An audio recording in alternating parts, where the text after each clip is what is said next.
I'm Sherry, I'm the archivist here at CIG, and welcome to another edition of Loremaker's Guide to the Galaxy.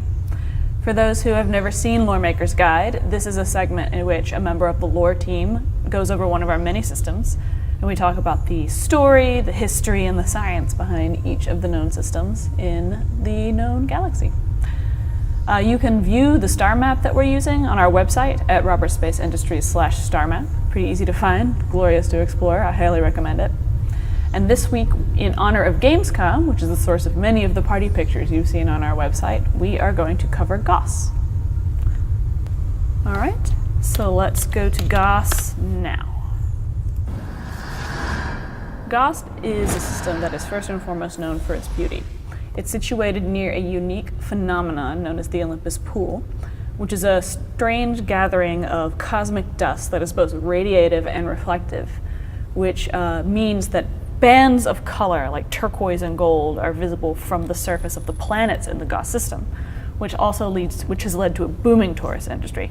A lot of the economy in GOS is driven almost entirely by tourism because this thing, the Olympus Pool, is not something that can be seen anywhere else in the galaxy. This is just this cool, beautiful thing that, wows people. It's great.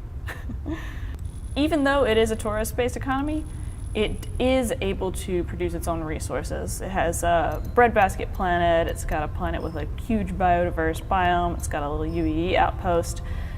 It's pretty much the system that has it all. And if I wasn't already living in Tyack as an archivist at the Ark, I would definitely want to live in GOS. So right here, you can see that GOS is a binary star system. You have two K-type main sequence stars, which burn orange. They're a little bit cooler than our own sun, and also more long-lived. For example, the stars in the GOS system are about 14 billion years old, which is over 3 times as old as our own star, just like 4 billion-ish. Now, as you can see here from the orbits, the planets here, they don't go in between the stars, but they circle all the way around it in what's called a circumbinary orbit, also known as P-type.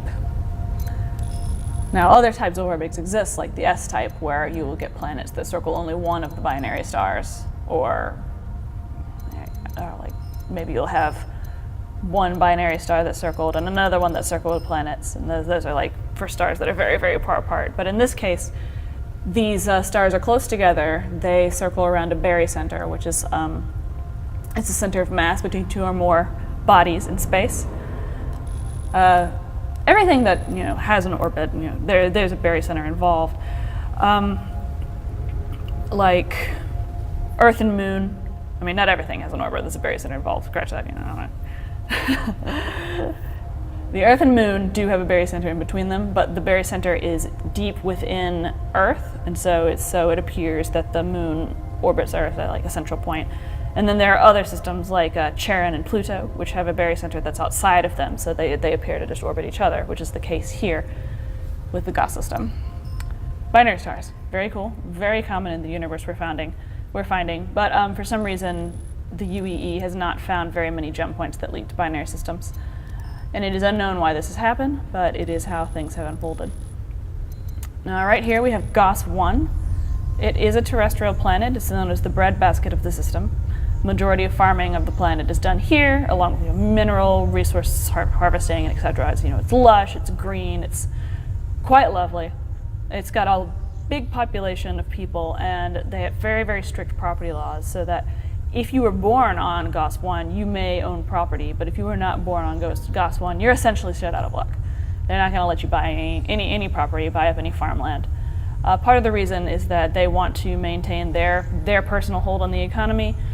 They want to maintain the fragile, delicate environment, and they don't want corporations butting their noses into their business. And on the other hand, you have Cassel, GOS 2. It is a tourism-based planet. It is a lush ocean planet with islands and small continents and an incredible variety of coastlines over various biomes of the planet. You can get your tropical vacation beach, you can get your Norwegian fjords, you can get your incredible craggy Pacific Northwest, beaches. You can get like any beach you can possibly think of is going to be here in Cassel, which is not pronounced castle, and the locals are very, very picky about that.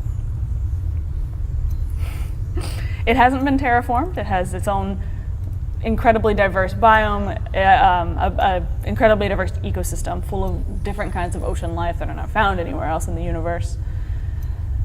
And even though it does have this incredibly attractive, lush, oceany, beachy climate, it isn't always entirely successful. It suffered a lot because of the restrictions imposed on it by the Messer regime, and the economy is currently in the process of recovering, which is pretty well illustrated in Lyre, one of the cities on the planet, which is located at the base of a mountain along a beautiful coastline. But they've had a lot of trouble attracting people to their particular city and have consequently weeded out some of the local culture and built in things that they think people might be attracted to, kind of like a Disneyland approach. And it's not exactly working, but they're trying their best. Anyway, I would love to visit Goss. I would love to live there. Goss to Cassel. I would love to live there. But as someone who wasn't born on the planet, I might have a little bit of trouble making a foothold. And finally, we have Goss 3, which is home to a UEE naval base and hospital complex. It is largely undeveloped, mainly because of the UEE presence on the planet. It is very wet. There's lots of rain, lots of humidity. It's not a single biome planet by any means, but it does have quite a bit of jungle, for people to get lost in. It is the terraformed super Earth. It is, if you want to land there, if you ever feel like it, you do need to maintain a pass from the UEE military to land at all. So keep that in mind if you ever want to explore the incredible jungles of Goss 3. And if you look here in the background, you can see kind of like an attempt at the Olympus pool right here. I do want to emphasize it is not a nebula. Nebula, contrary to popular belief, while they appear dense from the surface of Earth and from other planets, they are not actually dense when you get up close. You just kind of like fly through regular space. You're not going to know you're in a giant cloud of beautiful, colorful dust, because that's just not how it works. So anyway, with that science gripe out of the way, I'm going to bring us back to the center here so we can see the stars. Zoom all the way out again. And that is Goss. It is a small system. It's gloriously beautiful. It has many, many jump points. Tourism-based economy, and is fun to visit. If you can live there, you're very lucky. Have a wonderful day, and thanks for watching Lore Maker's Guide.